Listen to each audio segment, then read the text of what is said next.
Hello, good morning, ma'am. It's Vabhavi, and my topic is overflow in addition of signed binary numbers. So, first of all, the most basic operation is the addition of two binary digits. We all know 0 plus 0 equals 0, 0 plus 1 equals 1, 1 plus 0 equals 1, and 1 plus 1 equals 0 with carry 1. The first three operations produce a sum of one digit, but when both agent and addend bits are equal to 1, the binary sum consists of two digits, where one is the output and one is the carry above. The higher significant bit of this result is called a carry. A 4-bit number system allows us to represent 16 values. Ignoring carries from additions gives us modulo minus 16 arithmetic, as 15 plus 1 mod 16 equals 0, as 15 plus 1 16 mod 16 equals 0. This is binary adder subtractor. I have shown 9 cases in which if there is an overflow condition, for example in the fourth case, like we have overflow condition means when the both inputs are 1 and 1, then we have one carry above at the end, but we have the output as 8-bit number, but the output coming is 9-bit number. Then the overflow condition came and the sum is not correct in these cases, for example 4th, 6th and 8th. This is the circuit diagram of 4-bit adder subtractor with overflow detection. There are 5 inputs, A3, B3, C3, C4 and S3, and V is the output of the system. For unsigned number, there gives A minus B if A is greater than equal to B, or it basically shows that if a result A minus B, if the signed numbers, for signed number the result is A minus B provided there is no overflow. Computers need only one computer hardware circuit to handle both types of arithmetic. The user or programmer must interpret the result of such addition or subtraction differently, depending on whether it is assumed that the numbers are signed or unsigned. An overflow condition can be detected by observing the carry into the signed bit position and carry out of the signed bit position. When the overflow condition is there, we found that the output is wrong, as the carry is the 8th bit of the output, but these are interchanged if the carries are not equal and overflow has occurred. This is the condition for overflow to occur. Then arithmetic overflow. The result of addition or subtraction is supposed to fit within the significant bits used to represent the number.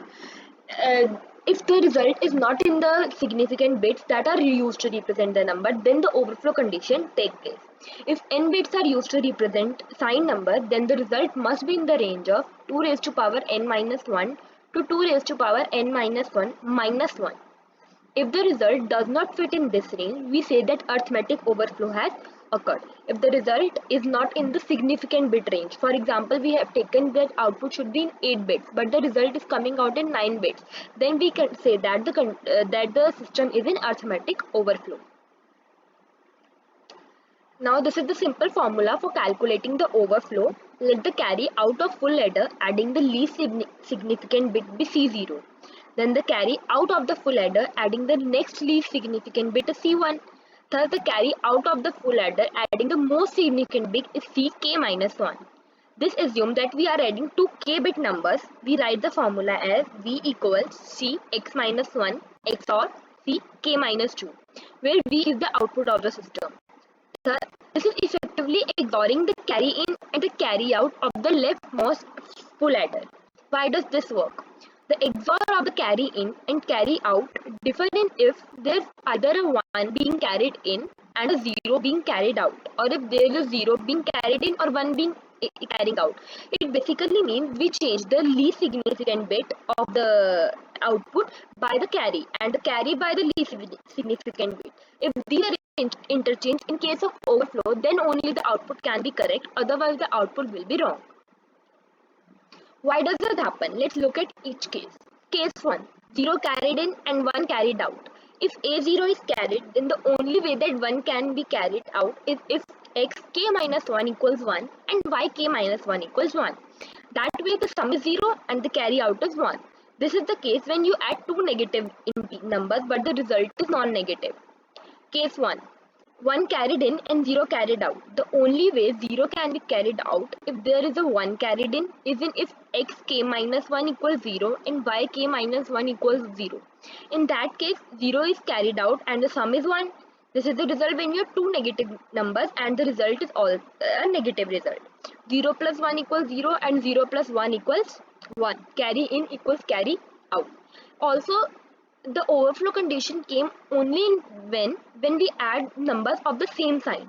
For example, if we add a positive number and a negative number, then the output will never be in the overflow condition. But if we add both positive or both negative, then the output will be in not overflow condition. Thank you.